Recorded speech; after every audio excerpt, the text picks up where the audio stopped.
మొత్తానికి Chennai super Kings బోని కొట్టేసింది. Royal Challengers Bengaluru పైన ఫస్ట్ మ్యాచ్లో విజయం సాధించేసింది.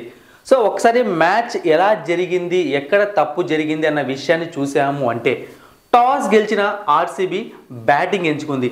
చాలా మంచి నిర్ణయం చెపక్ పిచ్ పైన బ్యాటింగ్ ఎంచుకోవడం. అయితే ఫస్ట్ చూసాము అంటే ఒకసారి డూప్లెసిస్ ఎలాంటి స్టార్ట్ కావాలో ఆర్సీబీకి అలాంటి స్టార్ట్ని ఇచ్చాడు. విరాట్ కోహ్లీకి బ్యాటింగ్ రాలేదు చాలాసేపు, బట్ మొత్తం అంతా కవర్ చేశాడు ఫ్యాఫ్ డూప్లెసిస్. అయితే ఫ్యాఫ్ డూప్లెసిస్ వికెట్ పడగానే ఆర్సీబీ పతనం అన్నది క్లియర్గా స్టార్ట్ అయిపోయింది. ముస్తఫిజుర్ రెహమాన్ నేనైతే అస్సలు ఏ మాత్రం కూడా ఎక్స్పెక్ట్ చేయలేదన్నమాట. 8 బాల్స్ గ్యాప్లోనే 4 వికెట్స్ తీసుకున్నాడు. అంటే చాలా అద్భుతమనే చెప్పాలి. అక్కడే ఆర్సీబీ మ్యాచ్ ఓడిపోయింది. కానీ దినేష్ కార్తిక్ అండ్ అనూజ్ రావత్ ఈ మ్యాచ్ నిలబెట్టారు. సో ఈ ఇద్దరి గురించి తర్వాత మాట్లాడదాము. సో విరాట్ కోహ్లీ అవుట్ అయిపోయాడు and Maxwell hit and miss అనమాట. మనం చాలాసార్లు చెప్తూ ఉంటాము, నిలబడితే కొడతాడు లేదా వెళ్ళిపోతాడు. సో అదే జరిగింది. ఇక కెమెరన్ గ్రీన్ కూడా అవుట్ అయిపోయాడు.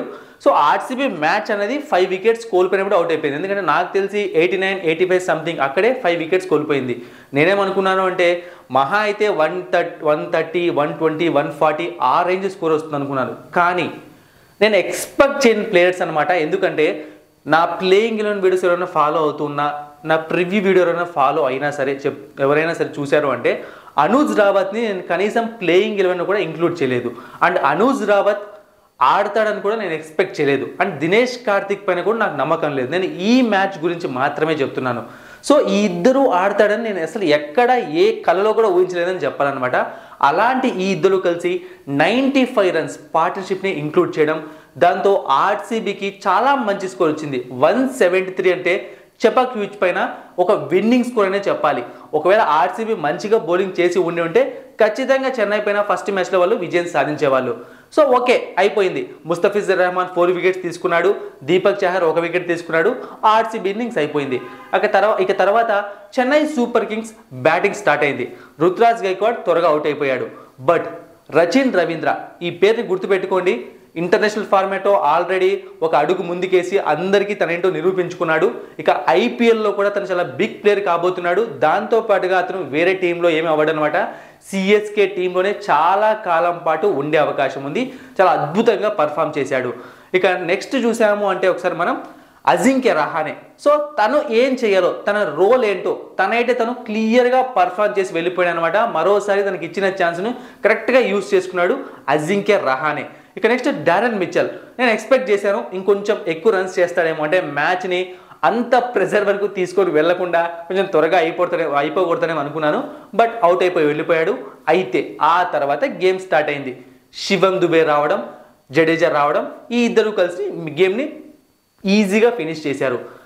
మీరు ఒకసారి ఆర్సీబీ బౌలింగ్ లైనప్ చూశారు అంటే మిడిల్ ఓవర్స్లోనే శివం దుబే ఉన్నాడు.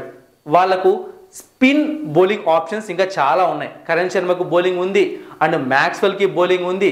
దాంతోపాటుగా మయాంక్ దగ్గరికి కూడా బౌలింగ్ ఉంది.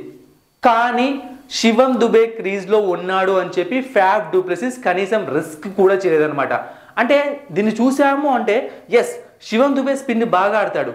ఎప్పుడైతే ఆర్సీబీ టీమ్ శివం దుబేకి భయపడిందో ఇక పూర్తి మ్యాచ్ అక్కడే ఓడిపోయింది. ఎందుకంటే ఒక ఓవర్ అన్న ఇచ్చి ఛాన్స్ తీసుకోవాల్సింది. ఏం జరుగుతుంది, ఇప్పుడు మీరు మ్యాచ్ ఓడిపోతున్నారు కాబట్టి మీరు భయపడుతున్నారు. అదేదో ఒక ఓవర్ ఇచ్చారనుకోండి, ఏమో శివం దుబే హిట్టింగ్ చేసి కూడా అవుట్ అవ్వచ్చు కదా. సో అక్కడే మ్యాచ్ మొత్తం ఆర్సీబీ ఓడిపోయింది అనమాట. శివం దుబే ఫాస్ట్ బౌలర్స్ని యూజ్ చేసుకొని కూడా ఈజీగా స్కోర్ని కొట్టేశాడు. ఇక అతనికి తోడు జడేజా కూడా ఒక మంచి నాక్ ఆడాడు. దీంతో సింపుల్గా 9th ఓవర్లోనే ఈ మ్యాచ్ అనేది కంప్లీట్ అయిపోయింది. అండ్ ఈరోజు మ్యాచ్లో హైలైట్స్ మాట్లాడుకోవాలంటే మాత్రం చెప్పాను కదా, రచిన్ రవీంద్ర ఫెంటాస్టిక్ పర్ఫార్మెన్స్. ఇక దినేష్ కార్తిక్ అండ్ అనూజ్ రావత్ బ్యాటింగ్కి ఎంత చెప్పినా కూడా తక్కువే అనమాట. ఆర్సీబీ మ్యాచ్ ఓడిపోయినా ఆ ఇద్దరే ఈరోజు టోటల్ మ్యాచ్కి హీరోస్. ఇక తర్వాత కోహ్లీ క్యాచ్ అనేది కూడా ఈరోజు మ్యాచ్లో చాలా ఇంపార్టెంట్ రోల్ ప్లే చేసింది. అంటే కోహ్లీ అవుట్ అయిన విధానం, రచిన్ రవీంద్ర అండ్ అలాగే అజింక్య రహానే ఇద్దరు కలిసి అద్భుతంగా క్యాచ్ తీసుకున్నారనమాట.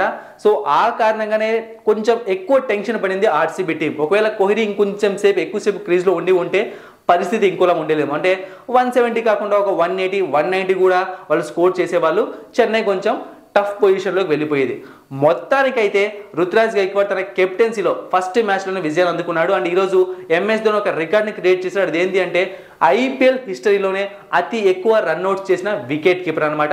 అంతేకాకుండా మోస్ట్ క్యాచెస్ అంటే మోస్ట్ డిస్మిసల్స్, క్యాచ్ అవుట్స్, దాంతోపాటుగా మోస్ట్ రన్అట్స్ అండ్ మోస్ట్ స్టంప్అవుట్స్, ఇలా వికెట్ కీపర్ ఖాతాలో ఎన్ని రికార్డ్స్ ఉన్నాయో అన్ని రికార్డ్స్ కూడా ఎంఎస్ ధోని ఖాతాలో ఉన్నాయి. అండ్ ఎందుకంటే దీనికి ఒక లాజిక్ ఆలోచిస్తే మాత్రం అతి ఎక్కువ మ్యాచ్లు ఆడాడు కాబట్టి ఇలాంటి రికార్డ్స్ అన్ని కూడా సొంతం చేసుకున్నాడు.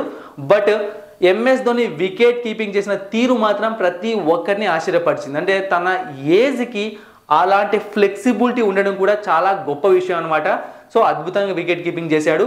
సో చెన్నై సూపర్ కింగ్స్ బోని కొట్టింది, ఆర్సీబీ ఫ్యాన్స్ నిరాశపరిచింది. చూద్దాం మరి నెక్స్ట్ మ్యాచెస్లో ఈ రెండు టీమ్స్ ఎలా పర్ఫామ్ చేస్తాయో. మరిన్ని ఇంట్రెస్టింగ్ వీడియోస్ కోసం సబ్స్క్రైబ్ చేయడం మర్చిపోకండి.